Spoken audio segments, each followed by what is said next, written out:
And then hold on. And as I don't know if y'all could tell from the what I was trying to what's the word I'm looking for? Harmonize, but this is not pretty excited right now. We literally just came back from watching the Oscars. Well, him in San Antonio while I stayed here in Huntsville. But yeah, this is we're literally recording this after the Oscars and Oppenheimer, big time. Well, not everything, but it won big. It won in 7 categories, and finally, we can finally say Oscar winner Christopher Nolan. I mean, your thoughts, Jesus, on this? I mean, it's been a long time coming. This man deserved it ever since The Dark Knight. But yeah, there it is. We can now finally say it. Yeah, and I think from just from earlier videos of people who were trying to predict the Oscars and all that, people were saying that the reason why now the Academy kind of goes with 10 nominations is because of the snub that The Dark Knight had back in 2009 when it didn't get not nominated for either Best Picture or Best Director for Nolan. But I mean, the Academy eventually fixed that mistake now, which is unfortunate because Nolan also did not get nominated for Inception, and The Dark Knight Rises. I like that movie, but it didn't get anywhere that year when the award season came out. Interstellar only got the technical categories, which won visual effects. It wasn't until Dunkirk finally gave Nolan his Oscar nomination for Best Director. And as happy as I was that he finally got it at that time, it's still kind of bittersweet for me specifically that like I mean it should have been at least Dark Knight or Inception. If the Oscars wanted to go ballsy, at least like even Interstellar. But no, I mean finally he's an Oscar winner. Him and his wife, they produced their films together. If anyone was to tell me like what's my favorite celebrity couple, it's definitely Christopher Nolan and Emma Thomas. Yeah, and Jesus and I, we've talked about Oppenheimer many times in the past because it's such a great movie. But no, it still surprises me that now it's an Oscar winner. I mean, it's been winning every single award show since the award season started. And not only did Oppenheimer win a lot of the big categories, Godzilla minus one, as we last talked about, literally the episode before this one, Godzilla minus one won best visual effects. Now it's not only now considered the first Godzilla film to be nominated for best anything. It's now also the first Godzilla film to ever win in any category. I mean, Jesus, I know you must have been like leaping out of your seat when that happened. If you have a thought about that as well before we move on. Oh, you guys better believe I had all that. Yeah, you put the words right into my mouth. I can now, just like we said, we can, just like how you mentioned that we can now say he's the Oscar-winning director. I can now rightfully say that the Godzilla franchise is now an Oscar-winning. Yeah, and not only that, shoot, I forgot the director's name again. If I can look it up briefly, but for those that don't know, here it is. Takashi Yamazaki. Takashi Yamazaki is not only the director of the film, but he was also the VFX supervisor. So not only is Godzilla and the first Oscar-winning film, but I think everybody who was a part of that, including a director, is now an Oscar-winning director. So even though he won in the special effects category, he's still considered now Oscar-winning filmmaker Takashi Yamazaki. And yo, this is gonna sound really messed up. So cancel culture, get ready for this one. Dude, the thickest Japanese accent I have heard from this guy. I mean, he normally has translators when it comes to award shows and as well as press releases and press conferences. But he decided, you know what, I'm gonna go do this speech in English, which is not his first language. And you know what? I give him credit. And this whole time, I was thinking of a Joe Coy joke that he mentioned. Joe Coy, if y'all remember, is a comedian of Filipino descent and had a bit of controversy at the start of the awards season. But he talked about how when Manny Pacquiao first went against, I think Oscar De La Hoya, or I think it might have been his first U.S. Boxing match. I don't know, but when Manny Pacquiao won the fight, he decided to speak English instead of Tagalog, which is the Filipino language. And everyone says like the thickest Filipino accent that came out of this guy as soon as he won. And like there's a clip out there like Joe Core like talking about that. And then there's the clip of Manny Pacquiao with the with that exact same speech. But yeah, no, I mean, I'm gonna let you know, man. Asians are killing it at the Academy, like big time. I mean, for starters, Parasite won Best Picture, which was the first South Korean film, and not only that, the first foreign language film to win an Oscar in Best Picture, as well as Best. Well, not the first Asian to win Best Director. It actually went to Ang Lee years prior. But even then, like there hasn't been a lot of like Asian representation or anything Asian that was winning best of like the higher categories.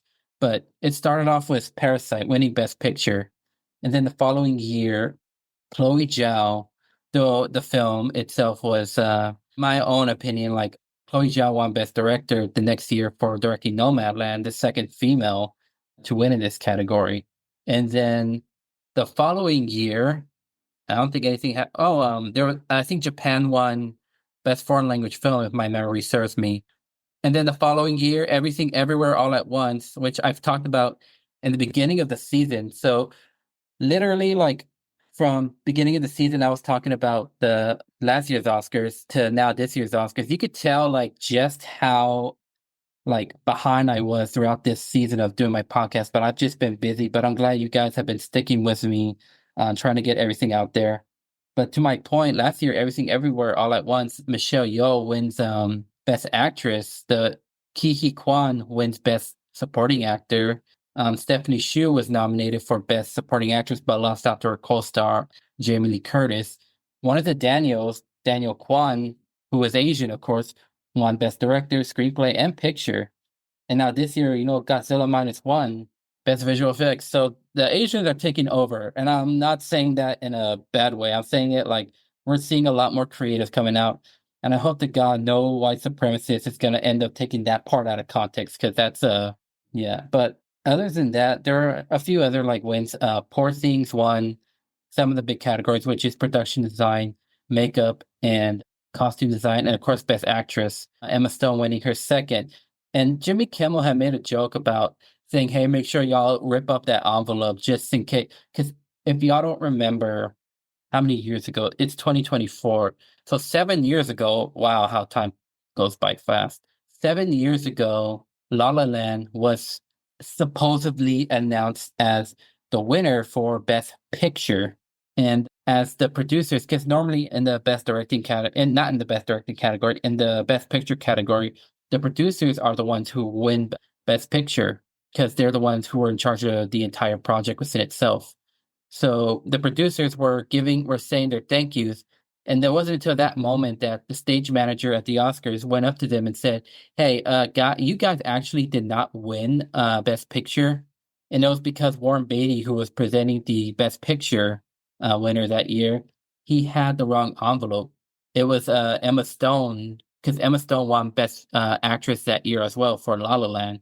And all they saw was La La Land, and there was a big old mix up. So that's why, and it's also funny because Jimmy Kimmel also hosted that year too, and it was also his first year hosting. So it's weird how things play out, which is like Jimmy Kimmel hosted the Oscars where Emma Stone wins Best Actress. 7 years later, it's the same thing. However, thankfully, there was no Best Picture mishap. Nobody ended up saying poor things again. If somebody accidentally said poor things when it was Emma Stone's Best Actress card, the whole world would have just been like shut down because Oppenheimer had been winning the Best Picture category in almost every single award show. I mean, how would you have reacted if you ended up just hearing poor things, and then 3 minutes later, Oppenheimer was the true winner? I would be like, well, this is another mishap done by our best Oscars host we ever had, Jimmy Kimmel. No, I'm just kidding. But I mean, I'd be like, okay, I mean, that's it's just another mishap. I mean, well, it shows if it's a live show, there's bound to be mistakes. Yeah. I mean, I know things about live shows. I've worked with a lot of them. I still work with them. I would just say congratulations to, Best Actress Emma Stone and of course Best Actor Cillian Murphy. It's interesting now that we see Cillian Murphy has an Oscar now. But most importantly, Robert Downey Jr. has an Oscar himself. So now we also get Academy Award winner Robert Downey Jr. And it's funny, the last time he was nominated for an Oscar, was in the same category, but for Tropic Thunder, where dare I say it, he played a an Aussie actor donning blackface, which is back then at the time you could still laugh at it and no one would get offended. If you make that movie now, oh my gosh, the entire internet would blow up bigger than Oppenheimer's nuclear bomb would. You know that like if that movie was put out today, just canceled immediately. Like cancel the actor, cancel whoever made the film, cancel everybody. Like literally, that's how bad the movie would be if it came out today. Back then in 2008 and 2009, you could still probably laugh at that, but it was just it was just comedy. And and Ben Stiller, who made Tropic Thunder, said he would never change it no matter what. So I bravos to him for making that bold statement there. But yeah, and it's another interesting. I don't know. Shit, I was trying to remember something. Oh yeah, it was interesting how like this year the Academy decided, you know what, we're gonna have past Best Actor, Actress, Supporting Actress winners come to the stage and give me a second, Al. Sorry. This year the Academy decided, you know what, we're gonna have past winners in the four acting categories come to the stage and talk about most of the nominees. And I thought it was interesting because the last time that happened was in 2009. And it's funny because Robert Downey Jr. was again nominated that year for Tropic Thunder and again supporting actor. It's funny because Gooding Jr. was talking about Robert Downey Jr. And yes, guys, Cuba Gooding Jr. is an Oscar winner, which is something you never think.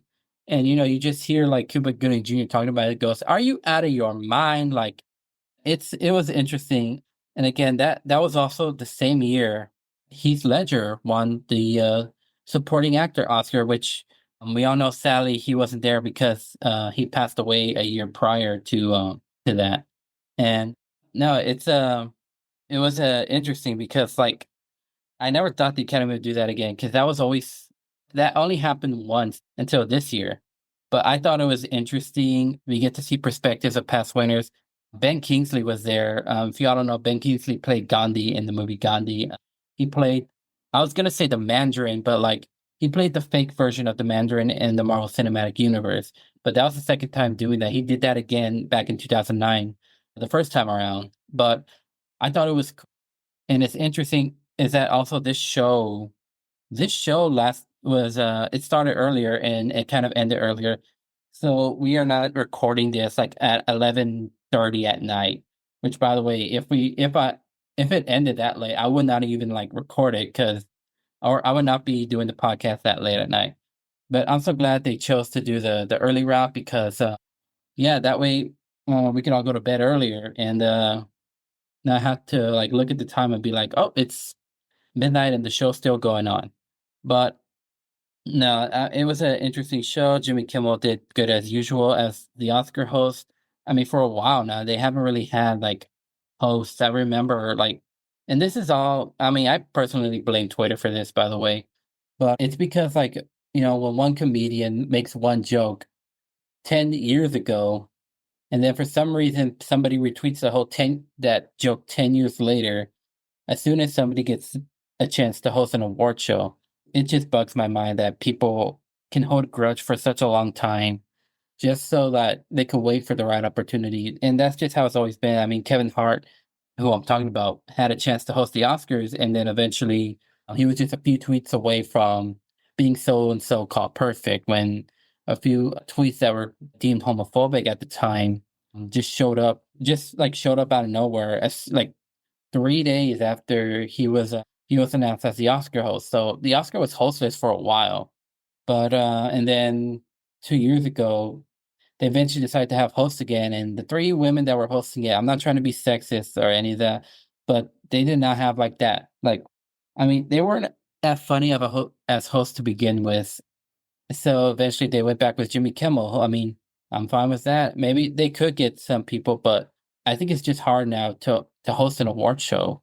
I mean, take a look at what happened with Joe Coy in the beginning with the Golden Globes. I mean, he made the most like slightest, and I'm putting slightest heavenly.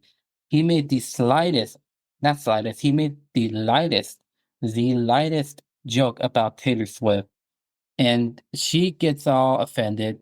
The entire internet goes bonkers, and then like I don't know, people were blaming Joe Coy, yeah, for all that. Dude, he even said like, hey, he got the gig 10 days ago or 10 days before the show even began, and I mean Jimmy Kimmel had gotten he got the gig like months in advance. So, I mean, again, it's kind of hard for anybody who does comedy to host an award show.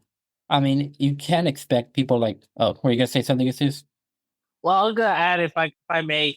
I mean, this will upset people. I mean, at this point, I don't. I she's a great artist. I gotta lie, like in her own right, she's good. I mean, whatever she does is successful, obviously. But I'm not really a fan of her. And I was gonna say, I mean, it could be whatever he did could never amount to the fact of whatever Kanye West did, and like basically interrupted her at that Yeah. one award show. Yeah, no, that's pretty much it. I mean, like again, you can't be a comedian and then I don't know. Even Dave Chappelle knows he can never host an award show. I mean, if you know Dave Chappelle, especially by his comedy, you know he can never host an award show. And Joe Coy even admit, like when he saw the entire room, he felt the energy of like rich white people. Like that's what he felt. He just went off with what he could. But I mean, some of the jokes were able to catch on. I mean, he did a joke about Robert De Niro and how he was able to get his girlfriend pregnant at 80, that or Robert De Niro, who is 80 years old, eventually became a father. And it's funny because Al Pacino at 83 also became a father. I mean, they've had kids before, but bro, I mean, just to hear like people in their 80s like still kicking it and yet they're able to have kids. Dude, like how? I mean, I understand. I remember. I know back then in biblical times. I mean, Abraham. I'm just gonna be light on this one, but I remember like Abraham was in his 80s, and Hannah, I think, which was his wife, was also in her 80s, and even they laughed at the idea of having kids at their age because they've already felt like they're past that point. But I don't know. I guess genetics still kick in, but I mean, I'll add this scientifically, scientific terminology here. But I mean, what they went through in with that one account in the Bible, I mean that was nothing short of a miracle by God. But at least like in modern times, gentlemen can still have as many kids as they want. I mean, we they have enough of their stuff, but the females like they reach a certain age. I think it's like past 49 or something, and that's when they reach menopause. And at that point, they can't have any more kids. So for Al Pacino and Robert De Niro, who basically still have kids, well, it's possible genetically, but I mean, yeah, just they just have to have wives that are younger than them, basically. yeah. Yeah, no, that's pretty much it. And going back, speaking of Robert De Niro, because we kind of really went off topic here. Killers of the Flower Moon is the third Martin Scorsese film to have 10 nominations without a single win. I mean, I don't know. I guess because Robert De Niro was nominated, and which was unexpected. Leo DiCaprio was the only one that wasn't nominated for any category. That's because the best acting race that this year had been like pretty competitive, but not as competitive as the best actress race. And what I mean by competitive, I'm not talking about like the actors that are destined to win. I'm talking about like whoever takes the 5 slots to win. So it was between people believed it was between DiCaprio and Coleman Domingo for Rustin, which I have not seen either or. I have not seen all the Best Picture winners so far. The only ones I have not seen were Killers, Maestro, Zone of Interest, Anatomy of a Fall. I'm trying to think what else I have not seen. Poor Things isn't it? I think I said Poor Things.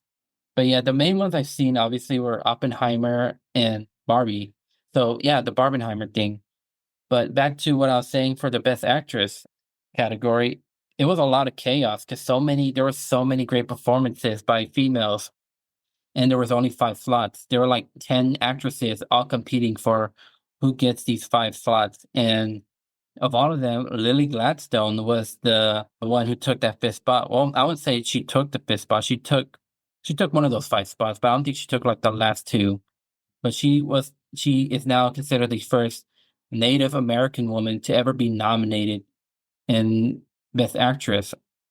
And oh yeah, Native American because we've had like some actresses of indigenous descent, but they were more of like Mexican indigenous and I think other forms of indigenous.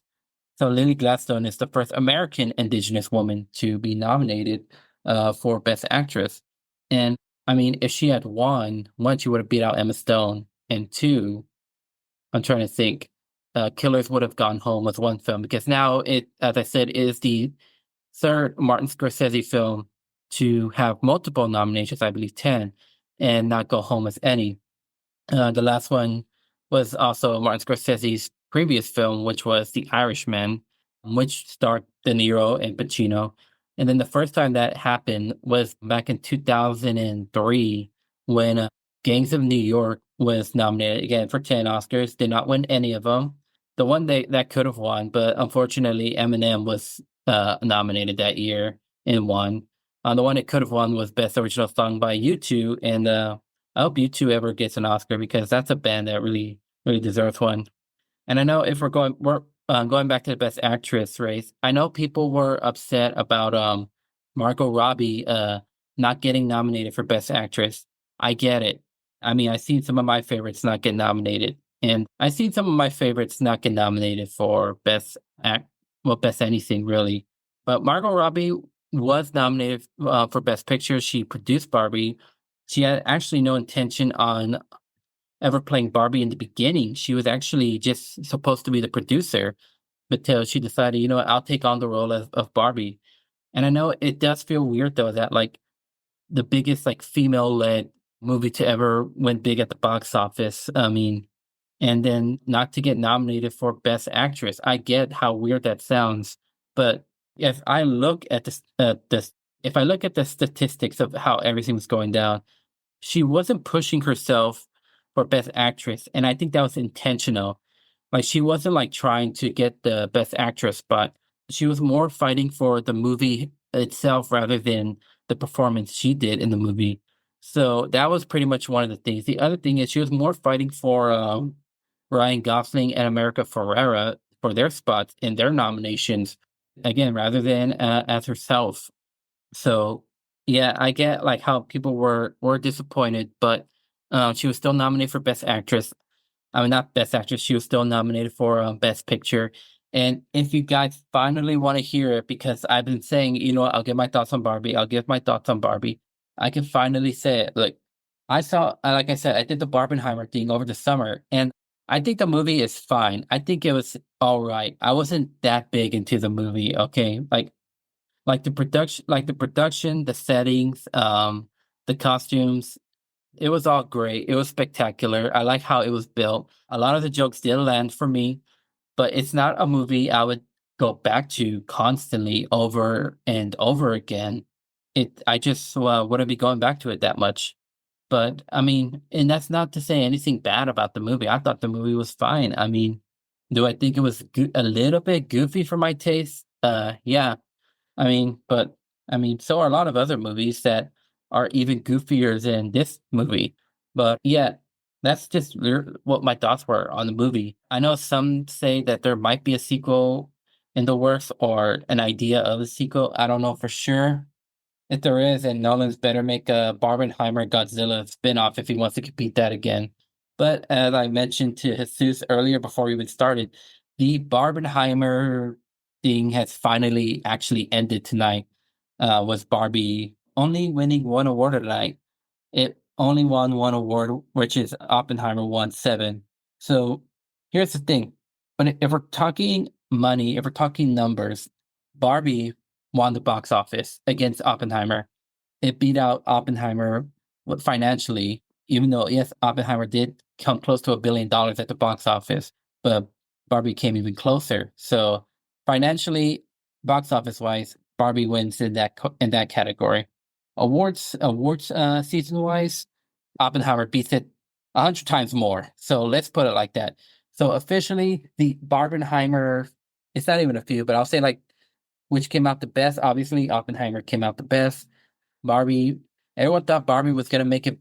Everyone thought they thought Barbie was gonna make it big, winning production design and maybe costume and maybe actress or even in screenplay.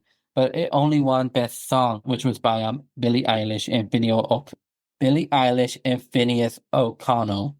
And that was their second time winning in that category. The first time they won was for No Time to Die, which I guess one day I'll do a James Bond episode, but I'm not a huge Bond person. I've literally only seen the last three Daniel Craig movies. But if that day ever comes, I'll just do it more by Bonds, like you know what I mean? Like what maybe like one episode I'll do like Sean Connery, R.I.P. I'll do one about Sean Connery's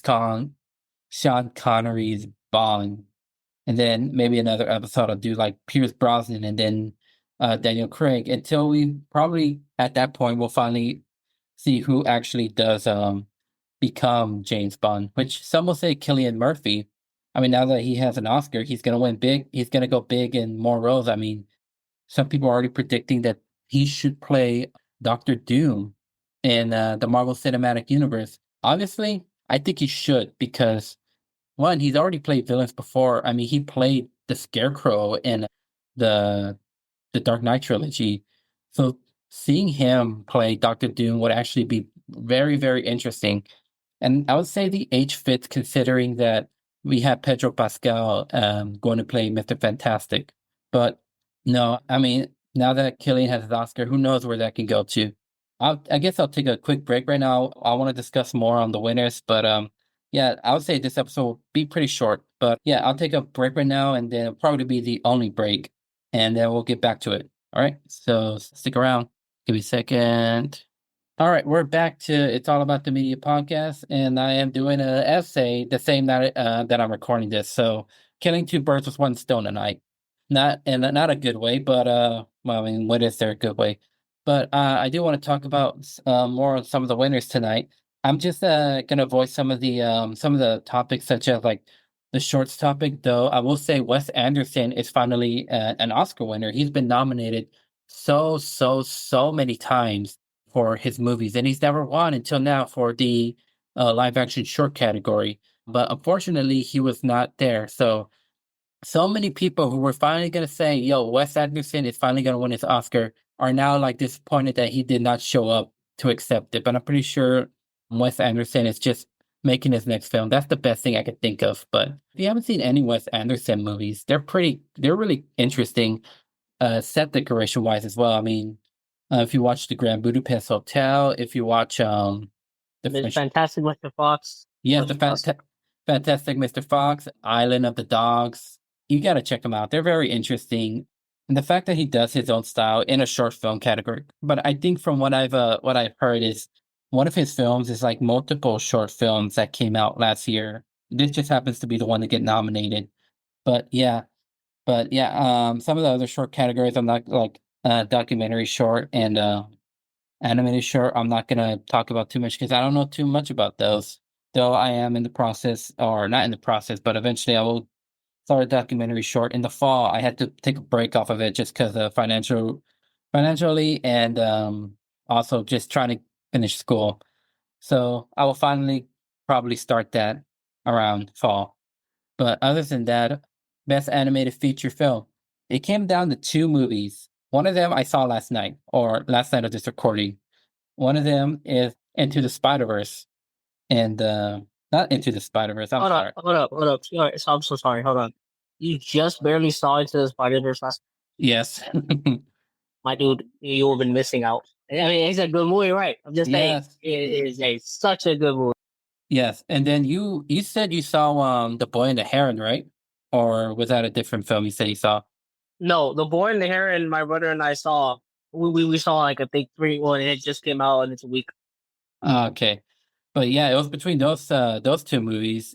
And between those two movies, it was between Spider-Man and Boy and the Heron. Both have been winning big. So now it was Oscar season to see who was gonna win. And The Boy and the Heron will eventually be the one to take home Best Animated Feature Film. So to this day, Hayao Miyazaki is the only Japanese filmmaker to win this category, and he won it twice. He actually won it for Spirited Away, which was the first Japanese animated film to win in that category, and the first non-English animated film to win in that category. So Hayao Miyazaki has so much under his belt, and yes, he also did not attend the ceremony as well. Same thing when Spirited Away won. But yeah, congratulations to him. So let's just put it this way. If you are an animated animation person, if you're an animated filmmaker, you are now never going to live up to the Hayao Miyazaki belt of being a two-time Oscar winner of the non-English language category. Well, really, no animated artist is ever going to live up to Hayao Miyazaki just because how great he is. But yeah, I mean, when I say Japan won big tonight, they won big tonight. First Godzilla, well, first this movie, and then Godzilla minus one. But yeah, so I'm not too upset about Spider-Man just because like already the first film won. And I love the first film. I've seen the first film. Like during the an actual late night premiere, not when, well, as I mentioned, not when it's like at 3 o'clock PM on a Thursday night premiere. No, like on an actual 8 o'clock premiere. 7, 8 o'clock is the only exception I'll take on a Saturday, on a Thursday. Why did I say Saturday? 7, 8 o'clock at night is the only exception I'll take for a Thursday premiere. I will not take a 3 o'clock, 4 o'clock, 5 o'clock, 6 o'clock premiere. I mean, whatever happened to late night premieres anymore? They don't exist. I think the last one, if I could just cut in here, the last one I ever saw as a midnight premiere was actually 11. But shoot, I mean, that was over here at the Palladium IMAX, and I mean, me and a couple of the guys from high school, we went to go see Jurassic World.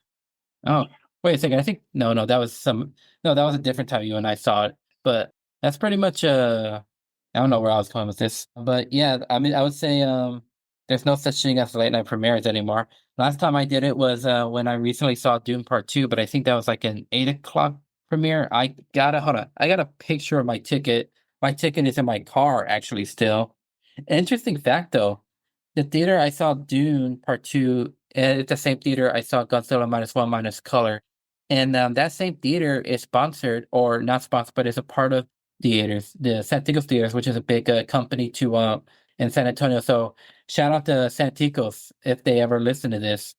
But yeah, 7:05. Okay, wait, what? Yeah, so I was way off. I was off by 55 minutes. But no, they said that theater that I went to is like a bad theater. I went in there, everything seemed fine. I mean, I don't know what they were thinking. Maybe people were just having bad experiences themselves, but Like a hater to be hating the theater cinematic experience. no, I think it's just like the theater, like the building within itself. So I don't know, but anyway, moving on. So first, congratulations to the boy and the heron. I'll try to watch that eventually. I want to talk about a film that did not win anything tonight, along with the Killers of the Flower Moon, and that is a movie called Maestro. The reason I want to talk about this right now is because so many people were talking about Bradley Cooper and how he's pretty much like, I don't know what's the word. He's very, very like trying to give an Oscar performance that eventually he's not gonna win. And he tried so much with this movie, playing Leonard Bernstein, because this movie has three components to actually be nominated and win an Oscar. So, first component is it's an autobiography. It is about composer Leonard Bernstein. Secondly, it is queer cinema. Leonard Bernstein was at one point a very closeted gay man who was married to a female woman, a female. I don't know why I say female woman, but he was married to a woman who knew about his life. And three, it's part of it is in black and white. So three things to make a film, or three things to be nominated for an Oscar, and he did not win anything. The film itself did not win anything, and like Bradley Cooper, like I feel bad for the guy to be honest with you, because I know he's worked hard. He said he's worked 6 years trying to perfect Leonard Bernstein's like composure and all that. So I get it, I understand it, but to me, my problem with this is that he's trying too hard. That's what's going on. He's just trying way too hard. And this is coming from somebody who didn't even see the movie. It's on Netflix. I could actually watch it anytime I wanted to, but I have not because there's nothing that's urging me to say, I'm going to watch this movie. Like the one time that I think he should have won for an Oscar was for A Star is Born. But unfortunately, that year, that's when Rami Malek was winning big. And I'm not saying anything bad about Rami Malek. Hell, he was in Oppenheimer. Again, a movie I really, really enjoyed. But the thing is that like the Rami Malek performance as Freddie Mercury, to me, didn't draw too much. So I felt like, man, some people are gonna hate me for this. I felt like, well, some people are actually gonna agree with me on this one too. Rami Malek should not have won that year, and I think it should have gone to Bradley Cooper. And I think Bradley Cooper had a stronger performance than Rami Malek. But even though that year Bradley Cooper's performance in *Star is Born* is also very considered very Oscar baity, Rami Malek was even more Oscar baity. And now the opposite has kind of turned around for him because Killian Murphy, who won this year, is for a performance that's very subtle, not as Oscar baity as A Star is Born was. And then now here you have Bradley Cooper doing the opposite of what he was trying to do was his first movie, making a very Oscar baity performance. And now look, he is 12 times nominated, has not won a single award. And like he's like night one at the Golden Globes, like when he lost to Best Actor to Killian Murphy, he had a very, very sour, like I wouldn't say like he didn't look mad, but he tried to look like he was happy. But even though you could tell like there was disappointment big time in his face. So I feel bad for him. But I think to me, and this is just my personal thing, he needs to stop making an Oscar performance and just make a performance. That's what I'm going with. He needs to direct because he directed himself. I don't know too much about directing myself, even though like I've done pretty much most of my own like short films, and I was in most of my short films. The thing is that like he needed somebody to give him that push. He needs someone to like push him to say like, stop making this like an Oscar performance, just make it a performance. You gotta like let Bradley go and let the character in. Like if I was to direct Bradley Cooper, I would say, stop showing me Bradley. Show me whatever character you're playing. I don't want to see Bradley Cooper in this movie. All I just want to see is the character he's playing. Make us forget that Bradley Cooper exists. If there is somebody out there that can push him that like in that direction to direct him really well to stop making an Oscar performance, then Bradley Cooper will eventually get that Oscar win. And I hope someday he will be for sure grateful for it. Because I feel like if he had won, first of all, if he had won tonight for any of the categories he was nominated for, I would have shook my head in disappointment because even though I have not seen Metro, I wouldn't think that this would be like the movie that gave him the award. Obviously, as I said, A Star Is Born should have given him the Best Actor award. For me, personally, I do blame the Academy in the beginning because he was nominated for Best Actor for man American Sniper. That's what I think it was. He was nominated for Best Actor for American Sniper, and then he was not nominated for any other category any other award show that year. So I blame the Academy for like thinking about for nominating him because now I'm pretty sure that's like that really is what gave him a taste to be nominated for any form of Oscar categories. Because he was nominated twice before that. Before he was nominated for Best Actor and Best Supporting Actor for two David O. Russell films, and David O. Russell has his own problems with the Academy as well. But it wasn't until American Sniper, in my thoughts, people could say maybe it was David O. Russell as well. But in my thought, is that if they had not nominated him for Best Actor for American Sniper and given it to someone that year that was supposed to be nominated for either Jake Gyllenhaal or for man, what's that movie called again? Night Stalker, Nightcrawler. That's what it was. If they have given it, and no, not Nightcrawler from X-Men. If the Academy had nominated Jake Gyllenhaal for Nightcrawler or David Oyelowo for Selma that year instead of Bradley Cooper, he would actually have one less nomination to worry about. And then when A Star Is Born came out, if they had just nominated him for Best Actor and Best Picture, and then same thing with Maestro, and not nominate him for the writing categories, he would only still be nine. No, he would actually be 10-0. So because he was actually nominated for producing The Joker, which not a lot of people know. But to this point, as one, I'm not excited for Joker Deuce A fully. I'm just gonna say Joker 2. I cannot pronounce that name. But if the Academy decides to nominate that for Best Picture, they're gonna screw over Bradley Cooper a 13th time. All right.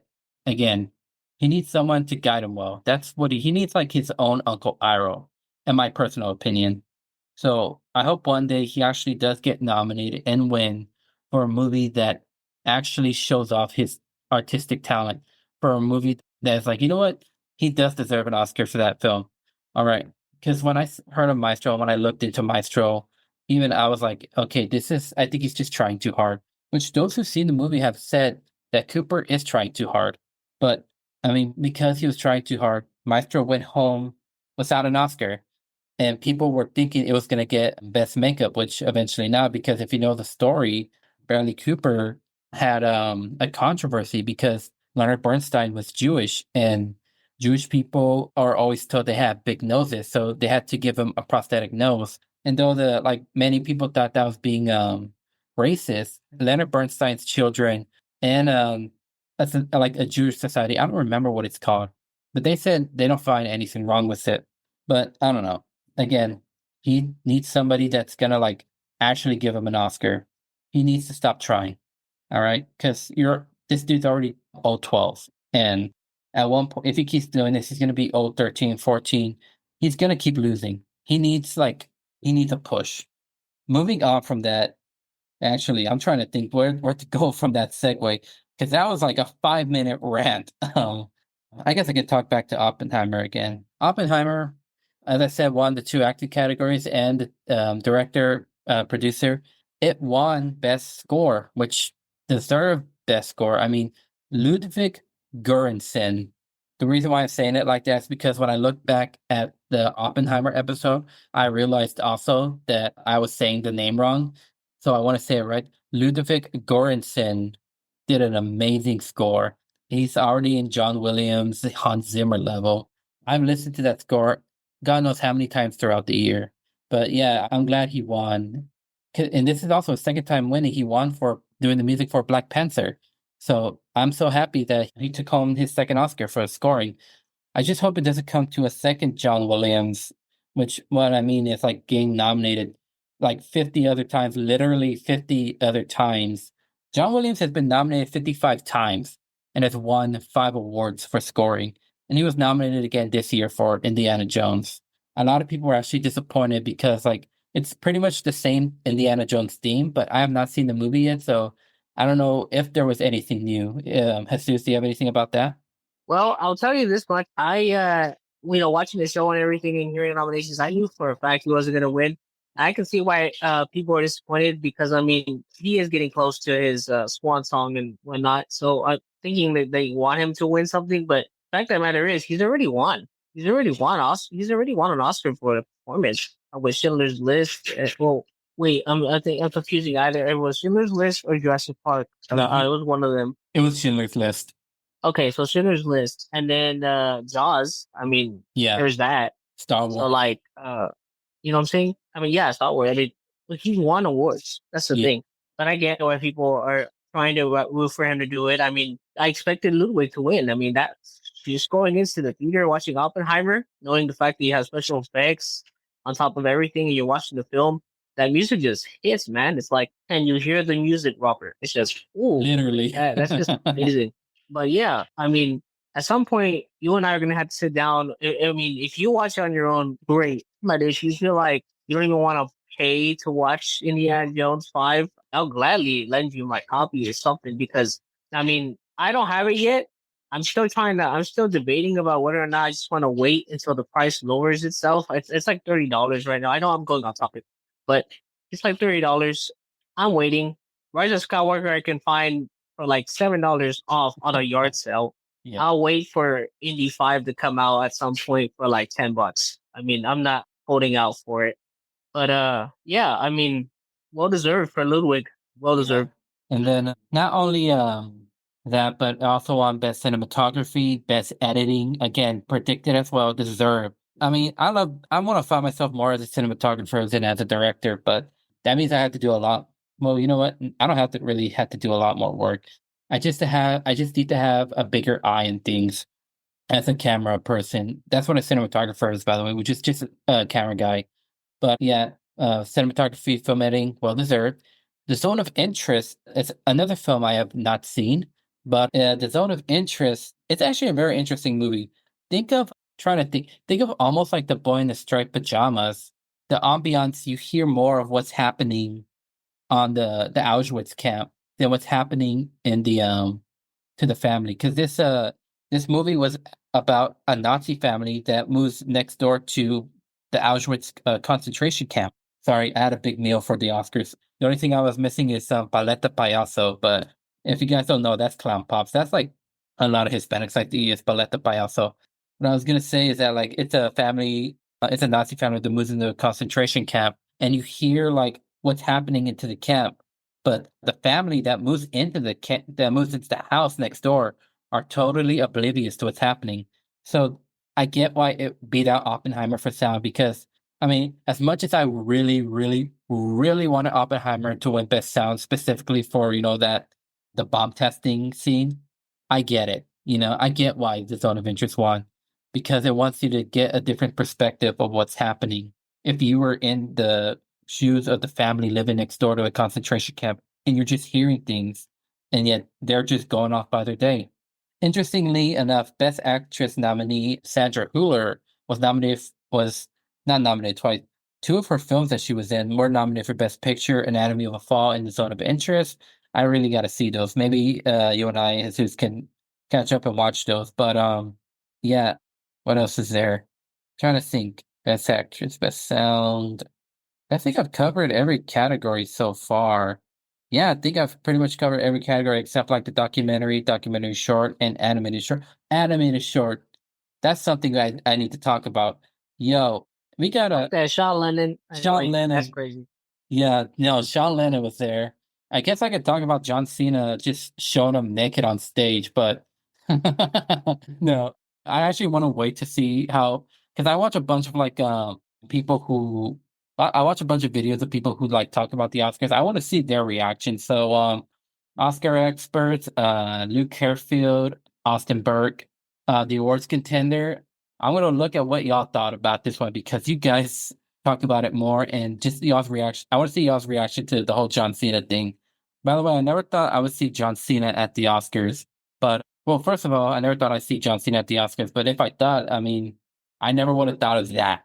Just showing up butt naked at the Oscars because they were supposed to do a bit about like 40 years ago or 50 years ago, this some dude ran naked across the stage at the Oscars back in the early to late 70s. But I understand what they're trying to do. It was just pretty much like what was going on around here. But and it's funny because John Cena was presenting best costume design, which again went to Poor Things. And there was always a battle between production design and costume design. Who was going to win, Poor Things or Barbie? It could have gone to either or, but it went to Poor Things. Barbie again only went home with just best original song, which wasn't I'm Just Ken. It was again Billie Eilish. So I know some people were really waiting for the I'm Just Ken performance. I mean, Ryan Gosling looked and he didn't look like he was having fun. It was more like, yeah, I'm gonna sing the song everybody likes, but it was also, oh, I gotta sing the song everybody likes. Like he felt it looked more like what's the word I'm looking for? Like he was compelled to do it because it's that song. Obligated, right? Kind of. Yeah. Yeah, but that's pretty much it. But and I know again some people were disappointed that Greta Gerwig didn't get nominated for Best Director. She was nominated in the writing category for Best Adapted Screenplay. And I know that threw a lot of people off because like it came from the mind of Greta Gerwig and her husband or I think that just boyfriend, I don't remember, but from her partner Noah Baumbach. And it was mainly in the original screenplay category and different award shows. But because Barbie was part of Mattel, which is a different IP, the Academy just had to put it in the adapted screenplay. If you ask me the rules, I do not know, unfortunately. Yeah, another movie I didn't get to see was American Fiction, and I've had multiple chances to see it. I just didn't get a chance to. If y'all don't know what American Fiction is, it's basically like think of a very sophisticated black guy. Like, I mean, super sophisticated, like comes from an upper class. Trying to think. Think of a very more intelligent man. What's his name again? Carlton. Think of a very intelligent Carlton from Fresh Prince of Bel Air. Now picture him trying to write a book that, like, about like sophisticated black people. I would say, while I'm also trying to not sound like a racist during this bit. But anyway, he finds out like basically this character Jeffrey Wright finds out that like people don't want to see a black people be sophisticated. They want to like see the stereotypes of like what they think black people should be. So he writes a book as a big fu to the culture of like how black people is seen in the media, and then it becomes like a overnight success. That's what American Fiction is about, and it's it actually looks something I will actually want to see. But I kind of understand it too. I mean, like, if I was to like make a book about sophisticated Hispanics, I'm saying Hispanic very lightly because like I'm fourth generation Mexican, but like not all the time do we eat like tacos every day or gorditas or like we drink tequila or we listen to mariachi. That's just part of it. You know, I mean, we watch regular movies, we eat regular food, we'll eat McDonald's when we have money, we'll eat spaghetti or we'll eat it's not just about eating, by the way. Or we'll play other music that's not like mariachi or tejano, but some people view being Hispanic or in other cases really Mexican as that area. So if I was to write a book about like giving the finger to what the media looks at it, if I was to write a book as like a middle finger to the media and then it becomes an overnight hit, I would just be like, okay, yo, this was just a joke. I didn't mean to, and like make it how it is. But that's a movie I really want to see. So I hope like if it's ever on the streaming platform, I swear I am literally gonna press on it faster than when I saw actually. It would literally be the first movie I would instantly click on the streaming platform. I believe it will be available within about 2 3 months. I mean, I think if I'm correct. I think HBO Max either signed a whole deal for streaming rights with A24, Oh, so okay. it should be coming out. All right. Well, I'll definitely be viewing that. But yeah, American Fiction won the adapted screenplay category because the movie was based off the book or a book really, and that was Cord Jefferson, the writer and director. That was his first movie he ever made, and he won an Oscar. And yeah, I mean, Anatomy of a Fall. I don't know too much about. I think is about an actress or not an actress. It's about a woman who's supposedly accused of murdering her husband, which I believe they've never really revealed it, which I actually agree, which I actually like what they do. Like the thing about mysteries is that they're mysteries. Like we're not supposed to know everything because that's what takes away it. So the fact that I'm pretty sure they give away whether or not the wife did it or not is a mystery within itself. But in most cases, the wife usually does, and she does murder her husband. But I think most people were hoping Sandra Hüller would make an upset. What I mean by an upset is that she beats out the front runner for the Best Actress category. Yeah, I mean, I would have been fine no matter what. But Emma Stone, I mean, again, she deserves it. I actually would have preferred Lily Gladstone, if I'm being honest. But also, Lily Gladstone was only like 80% of the movie, and she wasn't. And there was always this thing about Lily Gladstone's performance in Killers of the Flower Moon. It's because one, originally, and I really mean this, just like what happened with Michelle Williams the year before, originally Lily Gladstone was considered more of a supporting actress category, not a leading actress category. But Lily Gladstone decided, you know what, I'm not going to go in that category and I'm gonna end up pushing myself to the leading actress category, which she eventually did. But I think most people would think that's probably what kind of like ruined her chances a bit at well, specifically, but that's what kind of ruined her chances of her winning anything. That maybe if she had been nominated in the supporting actress category, she could have won. But then that means Divine Joy Randolph would not have won Best Supporting Actress tonight. Well, tonight, as I'm recording this, because we're recording this the night of the Oscars. And then also The Holdovers would have been another movie that would go home empty handed. But yeah, I do think Lily Gladstone has some more opportunities to come. And not just her, I mean, any Native American or Indigenous actors in the future.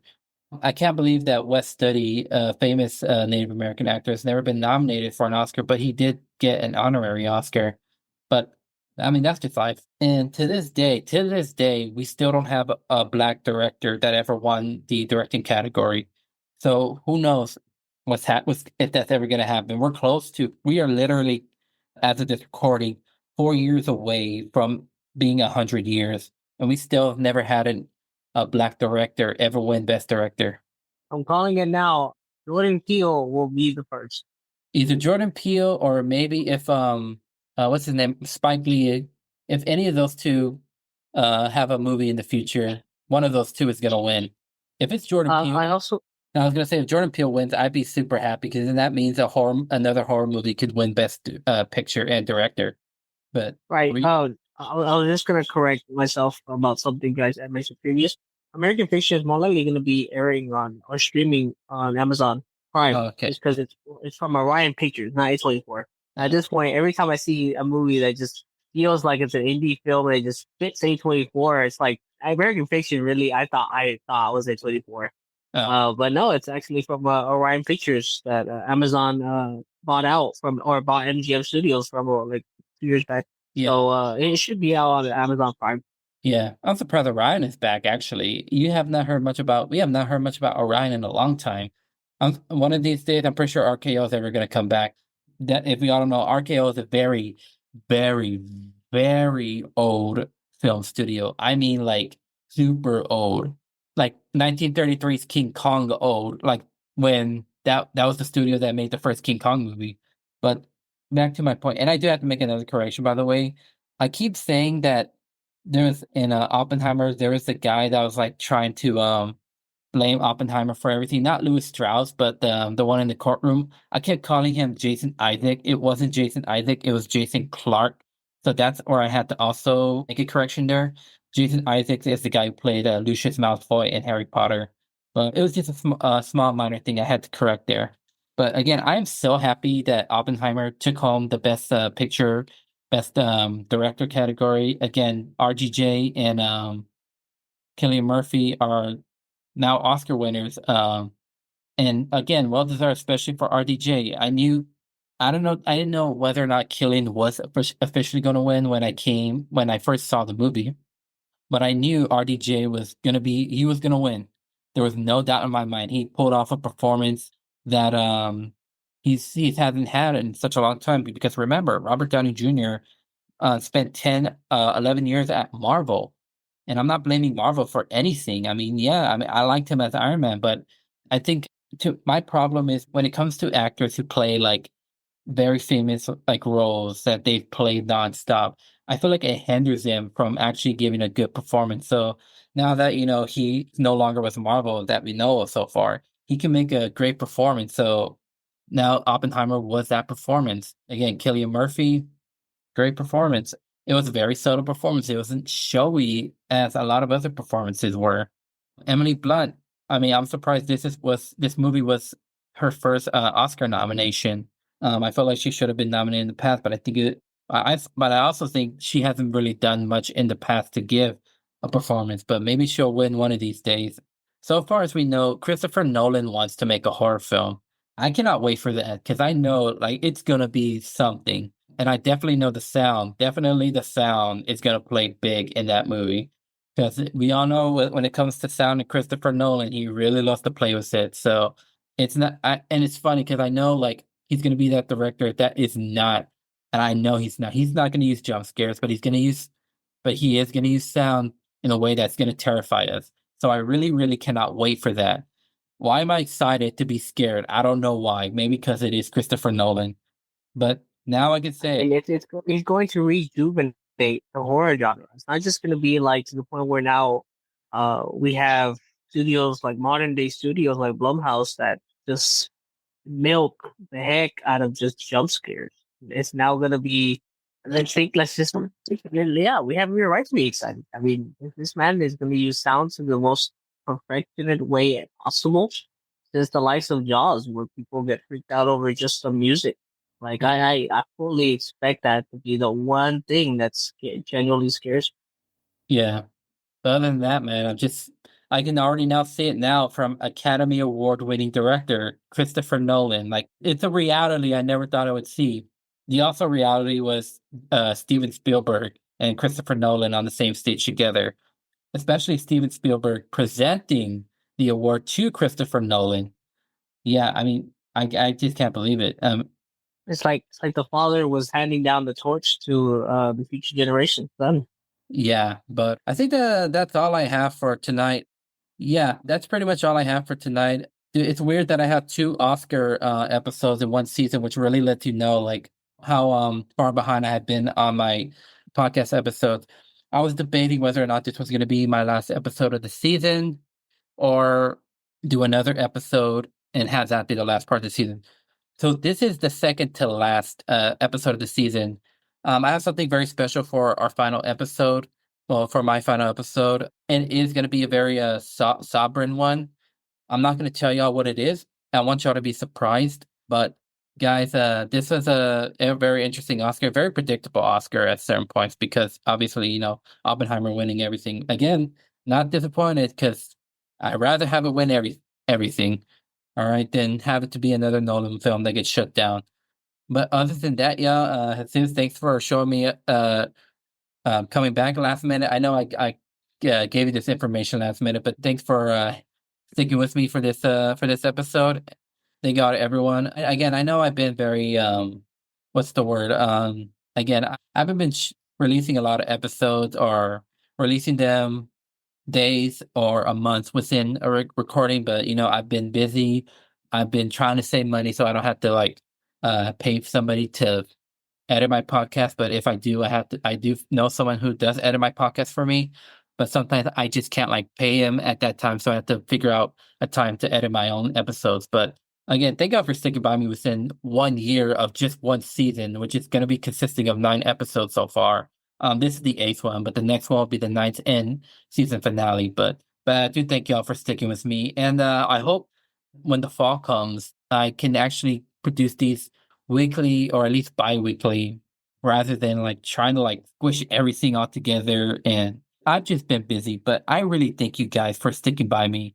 But I have one more episode next, and you guys, it's a concept to where I didn't know whether or not I was going to do this episode specifically. But I'm not gonna tell y'all what it is because I really, really want y'all to like be surprised of what I'm gonna say. But once that is over, first I'm gonna finish my my school. Well, tonight first. Well, tonight I'm gonna finish my essay, my midterm essay, and then I'm gonna continue. I'm gonna finish school, and then after summer, around August, that's when I believe I'm gonna release season three. And then Susan and I will probably not have to do this over Zoom. I think him and I are finally gonna be able to actually do an episode within an office space. I think you're pretty excited about that one, aren't you? Oh, I am definitely. Yeah. And Jesus has had to deal with like things happening at his home. So again, thanks for being over here when you got stuff happening over there. But anyway, as soon as I find an office space, we'll get to do an episode together in in an office. But if I may say, next season, actually, I will tell you something next season. I can tell you this. But Jesus and I and a couple of friends will be doing a couple of Halloween episodes. Pretty sure you're excited about that one too, aren't you? Oh yeah.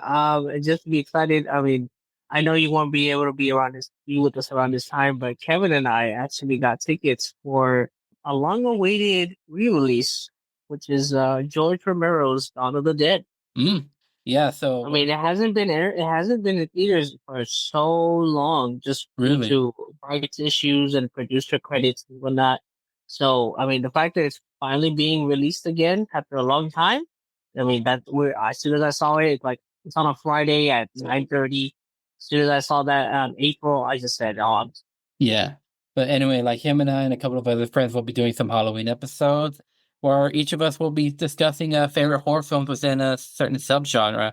So as soon as I'm putting you on the spot, you'll be hosting the first episode and then I'll be hosting the last one. But anyway, be prepared for that, guys. I'm super excited. Other than that, thank y'all for tonight's Oscar episode. Have a good night, day, whenever you're recording this. You guys have a wonderful day, and thank y'all so much. Signing off.